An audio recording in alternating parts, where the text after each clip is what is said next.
What I wanted to do today is share a little bit about the experience that I've had over the last couple of years in renovating and making improvements to the home that we purchased back in 2017. I think it'd be worth starting on how did we get here. So a big thing for me was probably about the same time as my eldest son Hugo, who's now 6, was born. I had this sudden reality that I'm actually now responsible for my children and responsible for the world that we live in.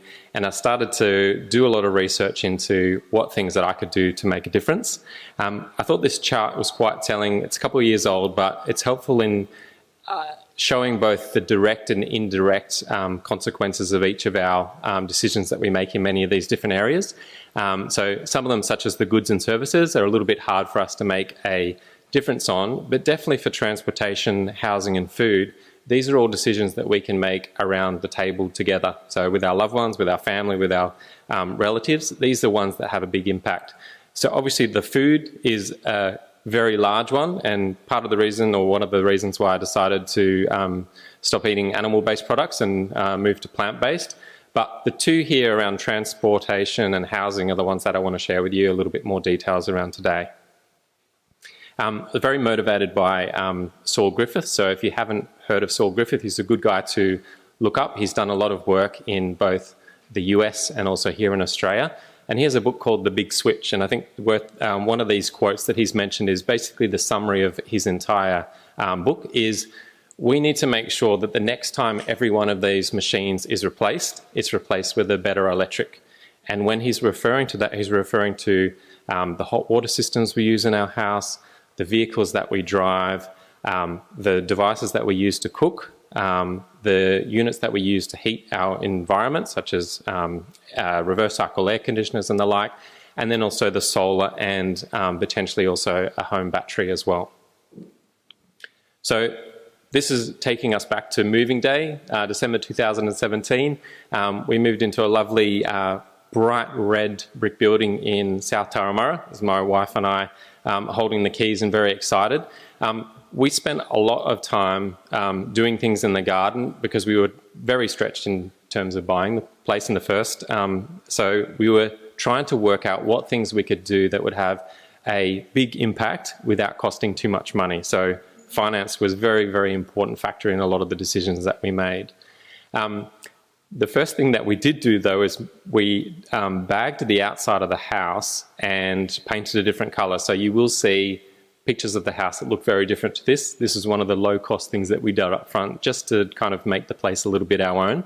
And as we go through these, I'll show you some of the things we did, and I'll give you a little bit of feedback around some of the pros and cons of things that we did.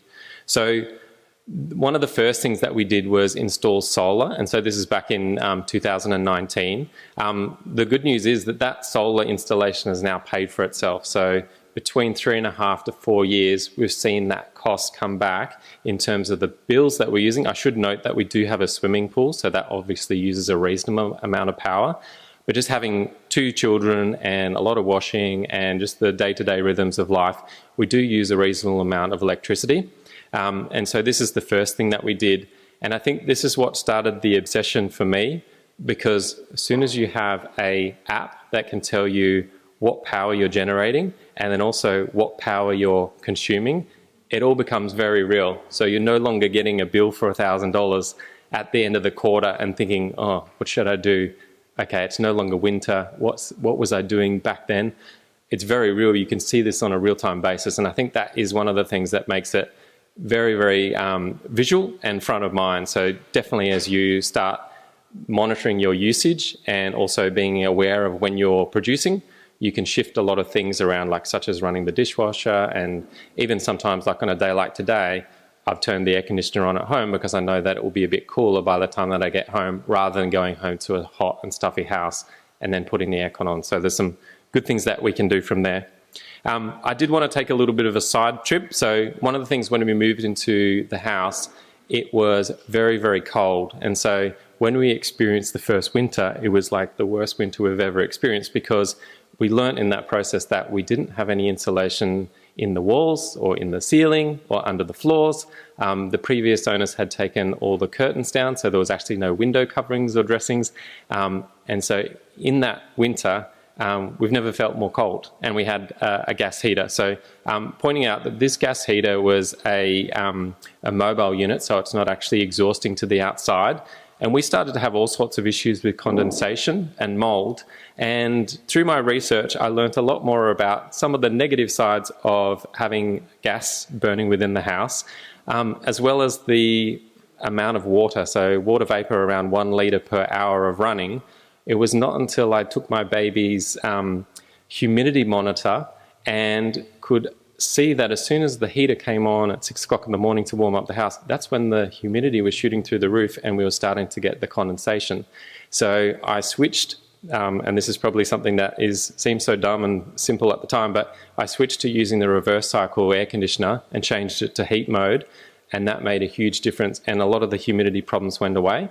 I also was a bit more conscious around not drying clothes inside the house and other things like that. But that simple shift actually saved us a lot of energy and led to us deciding that, well, we don't need to have gas connected anymore. A small anecdote, it's actually much easier to have gas connected than it is to have it disconnected. So it cost a total of $0 to have it installed. They wanted $1,600 to have it removed. And so I was just dumbstruck, why is that model built in that way? Obviously there's reasons behind that. And so I looked at every possible opportunity I could to try and get around that, and it always came back to, it's going to cost you $1,600. Do you want to do it or not do it? So I did have a plumber who isolated and disconnected the meter, because my concern was the children would just turn it on and we'd have gas coming out an open fixture.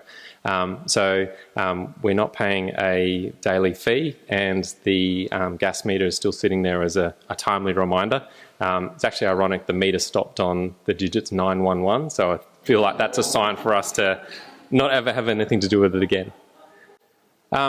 So one of the things that we spent a lot of time doing was focusing on the low-cost easy wins. And so when I first started doing this was just sitting in a room and observing that, okay, it's cold outside, I've got the heater on, why do I still feel cold? How come I can feel a breeze coming into the lounge area? And so I would run around like a crazy person and try and work out where that cold air was coming in. I started using a barbecue thermometer because it had a laser pointer and I could very specifically work out where that was coming from. And then in the process of meeting some of the people from Ku-ring-gai Council, learned that they actually have these great cameras that you can borrow from the library. So I had a lot of fun going around with these cameras, and they visualize what you can't see but you can feel. So the first example here is obviously looking at a door that has a small gap underneath. It's probably about 1/2 inch. And this was actually leading to a lot of the cold air coming in underneath that door. And so by putting a small $20 trim, I think there's some of them at the stand at the back, that made a big difference. And it meant that instead of the air conditioning running non-stop all evening, it actually got to a point where it reached temperature and it made this different noise, which was much quieter. So it was like amazing. The second one is looking into the ceiling where there's no insulation, so it's just cold, and so all that hot air was going up and cooling down, and then obviously being replenished again from the air conditioning. So there's a lot of work in keeping the room actually warm. On the right hand side is what the camera looks like, so it's very, very helpful and easy to use, and I think there's some instructions in the kit. So if you haven't done this and you want to learn more, it's probably worth checking out the library. I think Gordon and Taramara have these as a little briefcase, and there's a whole bunch of other tools in there as well that let you test for how much power you're using from a circuit and all manner of other things too. So that's a huge time saver. The next thing we did was we had steel frame windows that were single glazed, and some of them had cracks in them. They were very old. I think they were probably from the 70s when the house was built. One of the things that we noticed is the windows we couldn't actually operate, so we couldn't open and shut. So it meant that it was very hard to regulate airflow and bring fresh air from outside. So this is kind of on our to-do list for a while. And so we broke this into 2 stages, and we installed double glazed windows. We found a company that's actually local to Pimble, and they measure them and they manufacture them in China and then bring them over. But one of the key things here is we wanted to be able to keep that kind of same facade as what we had previously. So we were not looking for just a straight vertical split. We wanted to try and honour some of the tradition that was in the house. So That's been a fantastic from an acoustic, so it's much quieter. We don't have as much noise from outside. It's also much warmer, so you no longer stand near the window and feel cold when it's cold outside. And conversely, it keeps the house a lot cooler on warm days like this too. This was something that wasn't on the top of our list, but it became something that we were needing to replace the windows anyhow, so it made sense to do. The next item that we tackled was insulation. I think we've spoken today around the ceiling insulation and bats, and also the underfloor. One that was really big challenge for us was trying to work out, we had a brick veneer, so it's brick on the outside and plasterboard on the inside.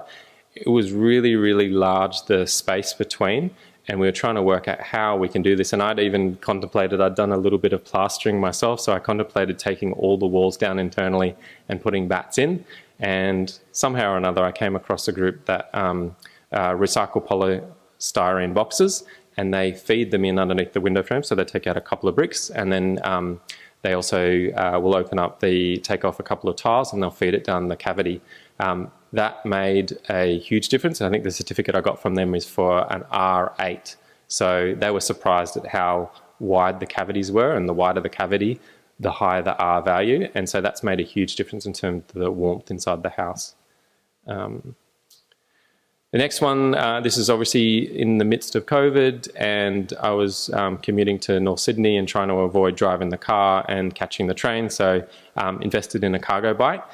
This has been fantastic for school drop-offs and doing small shops. This bike can carry 200 kilos, so normally 2 adults or an adult, a dog and 2 kids, or combination of those. I've used this many times to do fruit and veggie pickups, and you can carry a lot with some ocky straps and some ingenuity. And the kids love it because we can go all the way to school. We don't have to worry about parking. So I think that's certainly been a fantastic second car for us. The next one was around other home upgrades. So this is really just finishing off some of those other elements. So replace the hot water system. We were starting to get brown coloured water in the bath, and something was up. The anode had rusted out in the old one. So invested in a heat pump. So back to Saul's point, as things break, replace them with the energy efficient electric version of that. We also put in reverse cycle air conditioners in the kids' room. So instead of using the panel heaters, and so that probably took about 75% off our nighttime energy use, particularly in winter. And they're very quiet as well, so that's been fantastic. And then obviously induction cooktop, and good, easy to clean, and doesn't have any issues around like touching it if it's hot. One thing that I wanted to share is I was very passionate about getting a battery at some point, but I couldn't quite get the maths to work. It turns out there is some other options out there in terms of how you interact with the energy market. So I am using a retailer called Amber. So you pay a monthly membership fee, and then you're exposed to the wholesale market. So I wouldn't suggest doing this unless you have a battery. But what it has done is mean that the battery return on investment is much faster. So I'm actually at the moment contemplating maybe buying a second battery, because it will actually pay itself off much sooner. And part of this is there's an arrangement with Ausgrid. So this little graph on the right-hand side tries to visualize they're trying to shift everyone from using power between 2 p.m. and 8 p.m. to doing those heavy tasks sometime else. So swimming pools, timers, heaters, all those things are running earlier in the day. And in exchange, they reward you with an extra 26 cents on top of what the market price of power is. So the little visual in the middle is, and this doesn't happen every day, so don't make any decisions based on this, but probably around once every couple of weeks, there'll be some sort of event in the energy network, which means that they need power and they need it in a hurry. And so over the period of about an hour and a half, we generate $27. So basically pay for power for the rest of the month. And then the last one, which is probably the one I was most excited about, was getting an electric vehicle. So I think some people have probably had a look at it. It's out the back on the lawn. And one of the things, in combination with that wholesale power plan, I actually checked this. I thought 1 cent was pretty good for the price of power per kilowatt hour. It's actually been negative 1 cent at the moment. So if I wasn't here, I could have the car at home and be being paid to charge it. So I think that's pretty amazing when you look at the price of fuel at the Bowser, and you kind of feel sick when you know that you can actually do it for free, or if not, be paid. One of the things here was I had the electrician install a 32 amp circuit, so I'm still using the standard UMC plug pack thing that comes with the car, but it's got a 32 amp tail, which is the highest that you can go on single phase and still use that charger. So that investment probably was around $400. So I felt like it was worthwhile in doing that, because it means that I can leverage these cheap power prices.